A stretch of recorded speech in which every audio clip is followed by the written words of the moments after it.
Naghain si dating Senator Sonny Trillanes kasama ang ilang civil society groups ng patong-patong na kokumban. Reklamo. Reklamo pala, partner. Laban kay Vice President Sara Duterte sa Office of the Ombudsman ngayong araw, Enero 21, 2026. Kabilang sa sinampang kaso ang plunder, graft at malversation kaugnay ng umano'y maling paggastos ng confidential fund habang siya ay Vice President. Pati na rin noong nagsilbi siyang kalihim ng Department of Education at Vice Mayor ng Davao City. Partner, BMR, ano masasabi mo rito?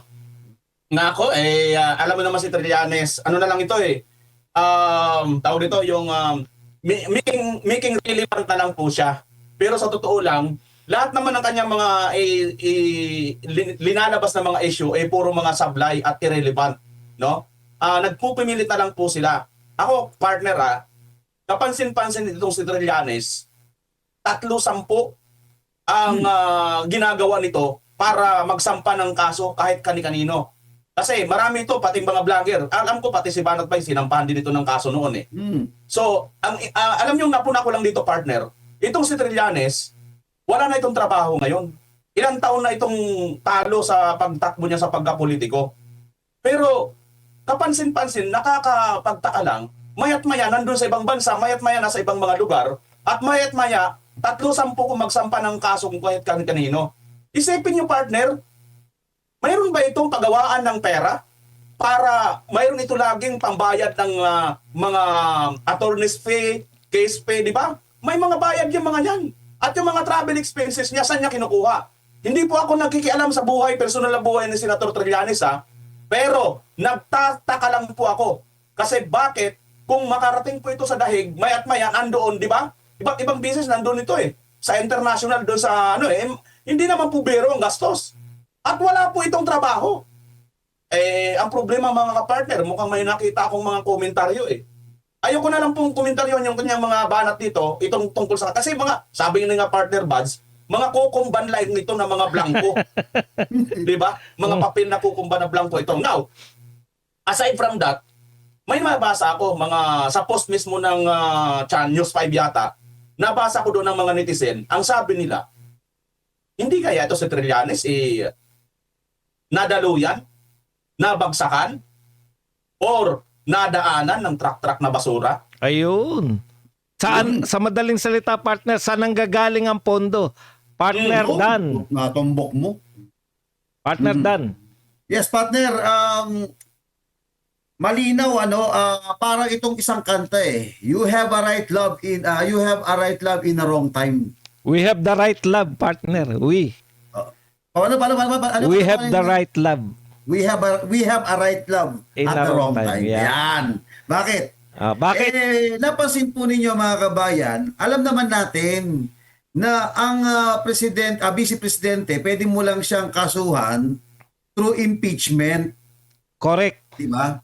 Ngayon, dumadaan Hindi, partner, pwede sila dahil binabakapan sila ngayon nitong si Ombudsman Boboy Rimulya. Hindi, totoo naman ako napapakala. Ombudsman Boboy Rimulya o Bonjing. Hindi man ako original ng Bonjing Ang original si Kaper Silapid Nagbabaka sakali sila na i-endorso at bigyan ng probable cause ni Boy Rimulya, at ito ay kumbaga partner case build up sila, ipinasa sa ombudsman, sila naman ngayon ang magdadala sa Kongreso para sa paghahanda ng pagkatapos ng 1-year ban sa Pebrero 6. Pero again, uulitin ko ito mga kababayan, ito hong taong ito, ang trabaho po nito, kahit sino pa ang susunod na maging presidente at hindi niya kaalyado, wawasakin niya. Alam niyo bakit? Hanggat hindi po siya nakukuha ang kanyang kagustuhan na maposisyon.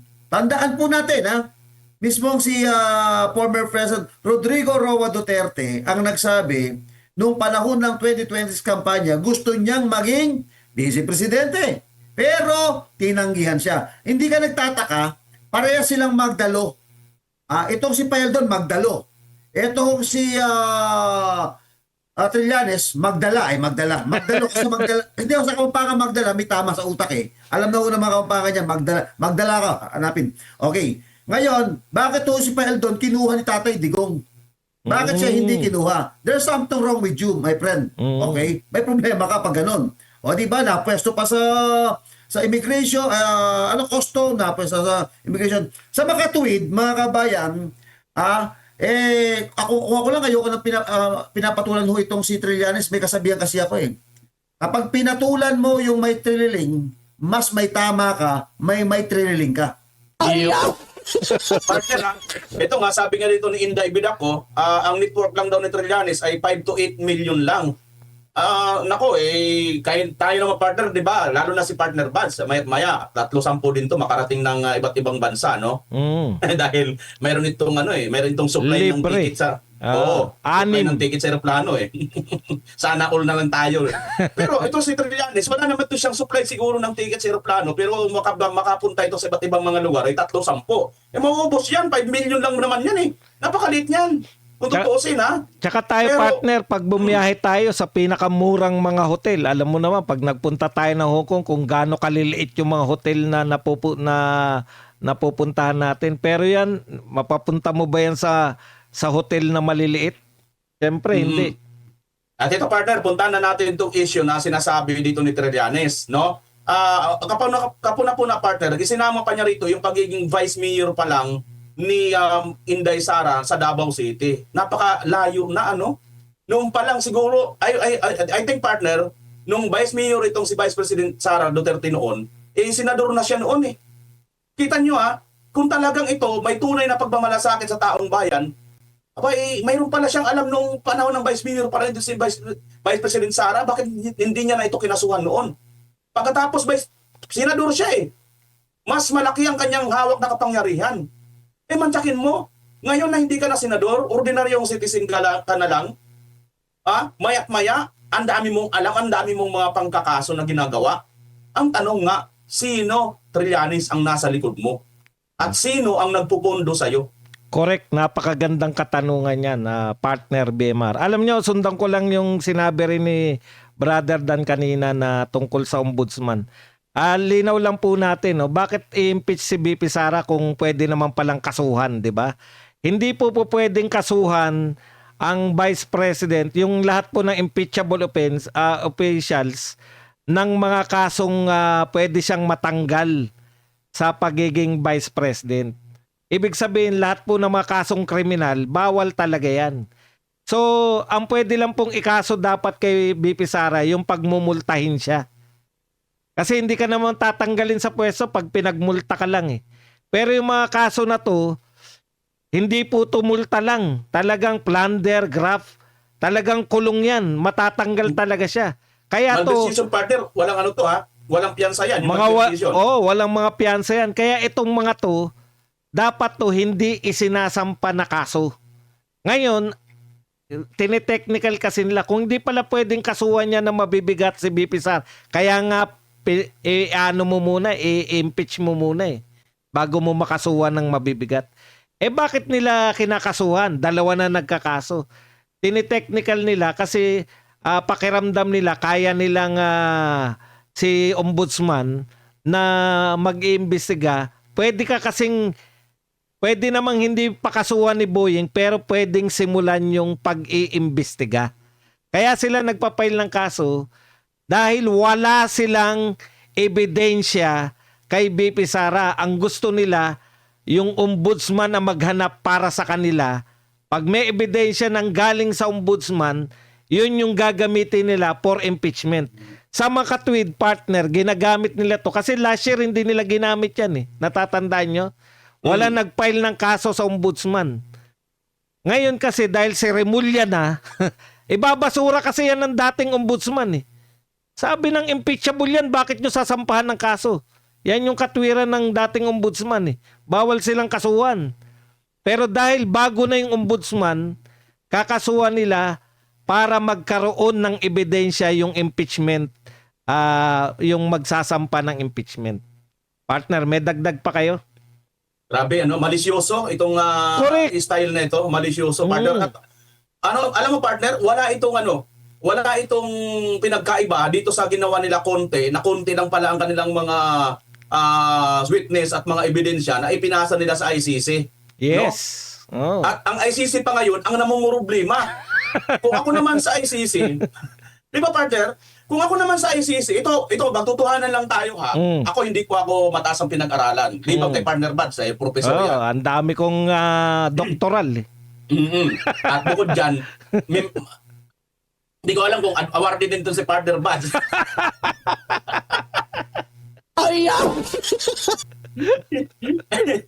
Hindi. Balik tayo sa topic. Nagpaano lang tayo ng konti video. Masakit ang ulo ko kaya nagpapatawa ko ng konti. Partner Bads, no? Ito. Wala nga itong iniwan doon sa ICC. Kung ako naman sa ICC, bilang, kumbaga, Supreme Imperial Court na talaga sila kung turingan eh. Kasi sila yung pinakadulo-dulo na korte. Bilang isang kadulo-duluhan ka ng korte, ikaw nang talaga yung court of last resort, di ba dapat mag-isip-isip ka rin? Teka lang, sandali. Trabaho ninyo ito. Maghanap kayo. Kayo yung mag-present. Kami, ang trabaho namin, hukuman. Hukuman ito. Ginagawa nyo pa kaming mga tao-tauhan nyo dito. Dapat, kung ako yung ICC, pagsasampalin ko ng kaliwat kanan ito sila konti eh. Konti lang pala yung mga witness at testigo mo. At saka mga ebidensya mo, pupunta-punta ka dito. Ang aming hinaharap dito dapat humanity. Dapat malakihang kaso. Hindi lang isang lang. Ganun dapat, So same na same talaga mga kapartner. Ngayon, ito naman si Trillanes, ganun din. Palibasa itong si Rimulya ay bindalo. Teka, sandali. Sabi ni partner Bads kanina, hindi ito uobra kung kay Ombudsman Martires dati. Correct. Kasi sasabihin lang ni Ombudsman Martires, wala pa yan. Hindi po pwede kasi nga impeachable offense ng mangyayari dito sa Vice President, hindi po pwedeng kasuhan ng mga normal case.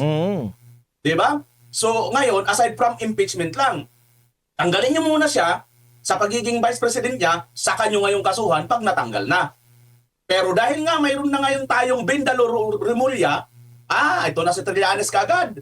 Si Trillanes kasi, bagamat 5 million lang yung asset niya, yung kanyang perang declare, mayroon naman ako ditong ang tawag doon yung source of yung sa tubig pa partner, yung sa amin ang tawag yung burabod yung ang tawag doon. Mineral.